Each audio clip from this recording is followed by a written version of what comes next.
O poder único. Compreender a natureza de Deus é compreender o princípio básico da terapia espiritual. Faz parte da natureza de Deus curar doenças?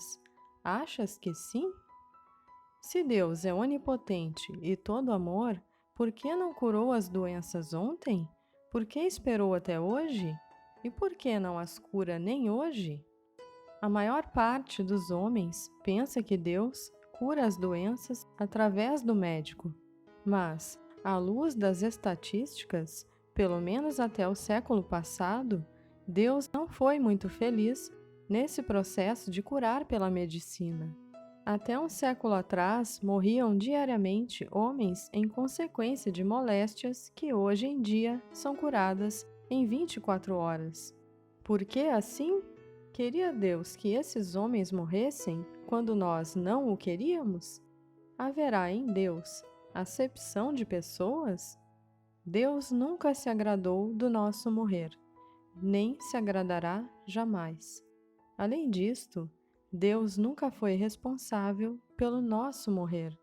Os homens morriam porque a ciência médica não estava assaz desenvolvida e os médicos não possuíam suficiente conhecimento para curar os doentes. E também no presente século, muitos têm de morrer porque os curadores espirituais não sabem bastante para curar os doentes. Em face disto, surge, inevitavelmente, a pergunta: será que Deus tem que ver alguma coisa com a doença do homem? E que tem Deus que ver com a cura dele? Nesse processo de terapia deve estar em jogo mais outro fator. Qual é esse fator? Esse princípio aparece quando compreendemos a natureza de Deus e o característico do assunto em apreço. Quando compreendemos que Deus é o amor inesgotável, a sabedoria ilimitada, a bondade infinita, compreendemos que Deus não pode ser autor do mal. A doença é criação do homem, e ela só pode ser abolida por meio de um estado de consciência espiritual altamente desenvolvido. Se fores capaz de compreender a verdade e importância desta afirmação, então compreenderás também que tu és responsável pelo desenvolvimento desta consciência espiritual. Permite, pois, que a natureza de Deus se manifeste através de oração e meditação. Descobre em ti mesmo que Deus nunca autoriza uma doença a matar alguém, que nunca deu ordem a uma moléstia a matar um homem. Em face da natureza de Deus, que é puro amor, deve a doença estar situada fora da esfera da força criadora e conservadora de Deus. E isto quer dizer que não inere à doença nenhuma causa, nenhuma lei, nenhuma substância, nenhuma realidade intrínseca. Existe um só poder, e esse poder único é Deus. Entretanto, o conhecimento desse poder único não significa que Deus, como poder, seja mais poderoso que outro poder qualquer. Ele não é mais poderoso. Ele é o único poder, fora do qual não existe nenhum outro. A ideia de que Deus tenha poder sobre algo resulta da interpretação que nós damos à palavra poder ou força. Quando falamos da força da eletricidade, da força do calor, da força do vento, entendemos que estas coisas possuem um poder que podemos pôr a serviço da nossa vida. Será que o poder de Deus pode ser entendido deste modo? Não. Deus é o único poder, que nunca pode ser utilizado pelo homem no sentido de ser posto ao serviço de seus fins peculiares. Deus é o poder único e exclusivo em todo o universo, e ao lado dele não existe nenhum outro poder. Exemplifiquemos, temos na música os sons Dó, Ré, Mi, Fá, Sol, Lá, Si. Cada um desses sons significa uma determinada vibração, que é sempre a mesma. Mas isto não quer dizer que alguém não possa cantar erradamente esses sons certos. Na aritmética, temos os algarismos 1, 2, 3, 4, 5, etc., que têm um valor certo e determinado no mundo inteiro, o que, todavia, não quer dizer que tu ou eu não possamos falhar na aplicação desses valores certos. Há um princípio básico, vital, imutável na constituição do universo. Esse princípio não depende de nós. Ele existe independentemente de nós e de qualquer criatura. Mas a aplicação prática e concreta desse princípio universal depende de nós. Podemos acertar e podemos errar na sua aplicação. A harmonia entre o finito e o infinito é saúde. A desarmonia é doença. Mas essa harmonia ou desarmonia nada tem a ver com o princípio infinito. Tem que ver com a aplicação finita. Podes tu pôr a teu serviço o poder de Deus? Não. Tu mesmo terás que pôr o teu eu humano em harmonia com o poder divino. A lei, o poder, é eterna e imutável harmonia. Tu é que podes ser harmonia ou desarmonia. Tu podes pôr a tua vida a serviço desse regime e desse poder infinito, mas não poderás, jamais, utilizar-te dele, pô-lo a serviço dos teus desejos humanos. Não podes mudar o curso de uma só estrela no céu. Não podes mudar as marés e as vazantes, porque a hora do seu vai e vem está marcada por leis eternas. Deus não é um grande poder que entre na liça para lutar contra os poderes negativos do pecado e da doença, da penúria e da limitação, no caso que tu consigas entrar em contato com aquele poder positivo. Não, Deus é um poder somente no sentido de ser o único poder criador e mantenedor do cosmos. Deus nos deu terras e mares, montes e vales, florestas e campinas, para os usarmos, mas não nos deu o poder de pormos o próprio Deus a nosso serviço. Podemos nos utilizar dos dons de Deus, mas não do doador divino. Deus é um poder que, por todo sempre, mantém o seu universo com perfeição, justiça e harmonia. Quando o homem começa a viver do ponto de vista do poder único, então se modifica todo o conteúdo de sua vida. Neste mundo, defrontamo-nos a cada passo com pessoas, coisas e circunstâncias de caráter destruidor. Sempre aparece algo ou alguém que destrói a nossa paz, a nossa saúde, a nossa harmonia, as nossas boas relações. Mas os espiritualmente iluminados de todos os tempos e países descobriram que não inere a essas coisas nenhum poder real, a não ser que o homem as reconheça como poderes reais e como tais as tema e combata. O Divino Mestre Jesus, o Cristo, não receava nenhum poder terrestre, porque sabia que só existe um único poder.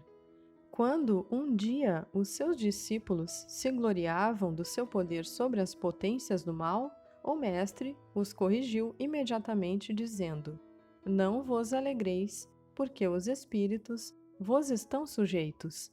Alegrai-vos antes, porque os vossos nomes estão escritos nos céus. Com outras palavras, eles se deviam alegrar, porque lhes fora revelado o grande mistério, que há um só poder, Deus. Por isto, não havia nenhum poder maléfico que lhes estivesse sujeito, nem mesmo em nome do Cristo. Havia um só poder, e este único poder era benéfico.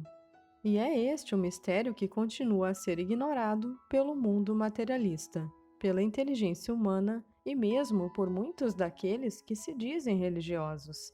Só é conhecido no mundo da mística. Deus é o único poder, e ao lado dele não existe poder algum. É este o mistério que continua a ser ignorado pelo mundo materialista, pela inteligência humana e mesmo por muitos daqueles que se dizem religiosos. Só é conhecido no mundo da mística. Deus é o único poder, e ao lado dele não existe poder algum. Existe, por conseguinte, um poder no pecado, na doença, na penúria, na limitação, na morte, no tempo, no clima, na infecção e no contágio? Tenhamos plena certeza sobre isto. Deus é o único poder. Se Deus é o único poder, a única realidade, a única lei do universo, então é evidente que não existe outra lei contra a lei de Deus. E com isto, a vida humana aqui na Terra muda de caráter. Aparentemente, há no mundo leis que contradizem a lei divina. A doença parece ter a sua legalidade, o seu ritmo certo, a sua regularidade. E enquanto o homem crê nessa realidade, ilegalidade da doença e do mal confere poder a essas irrealidades e ilegalidades. E o homem começa a lutar contra essas supostas realidades que Deus não realizou, mas que o homem ego realiza e, pela luta, afirma a realidade dessas irrealidades. O caminho único para evitar essa funesta ilusão e esse desperdício de forças contra irrealidades realizadas pelo ego está no seguinte: sentar-se calmamente, estabelecer em si um grande silêncio, esvaziar-se do seu ego ilusório e esperar, em paz e sossego, até que venha a certeza interna. Não há outros deuses ao meu lado. Eu sou o único Deus, o único poder, a única realidade. Não temas, filho meu dileto, eu estou contigo. Eu, o único poder, o poder benéfico. Eu, o Pai. Eu, o amor. É esta a sabedoria espiritual. Nada há contra que lutar. Nada há o que curar. Nada há o que melhorar. Nada há o que suprir. Nada há o que superar. Reconhece esta verdade e tudo está bom. Há um só Deus, seja no Oriente, seja no Ocidente. Um só Deus, seja entre gregos ou judeus, seja entre cristãos ou pagãos, seja entre escravos ou livres. Há um só Deus, e o eu dentro de mim é esse Deus, infinito, onipresente, onipotente, onissapiente, o poder único.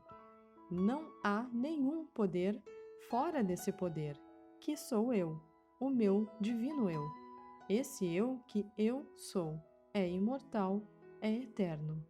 Em virtude da minha unidade com o Pai, minha unidade com o eu, que eu sou, estão corporificados em mim toda a inteligência, toda a sabedoria, toda a vida, toda a espiritualidade, todo o poder, toda a bondade, toda a graça de Deus.